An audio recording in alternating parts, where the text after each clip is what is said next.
Hello there. So you want to know how you can simply go ahead and stream or share your video games on your Discord. This is going to be the only video that you'll ever need to watch on the internet. So with that being said, let's get straight into the video.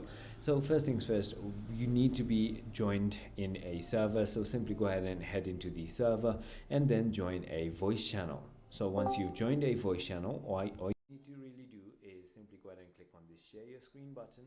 Click on allow to share screen, allow to share window, both of it if you want to, and then simply go ahead and click on share this window, or you could also simply go ahead and click on share this screen. So let me just go ahead and do that. Now as you can see, share entire screen. Now my whole screen is going to be shared right over here, and whether I'm playing video games, whether I'm doing anything like here on this screen, is going to be streaming to my Discord server where all the people who join this voice channel can watch. So that is about it. I hope this video was helpful to you. If it was, hit that like button and I'll see you on the next one.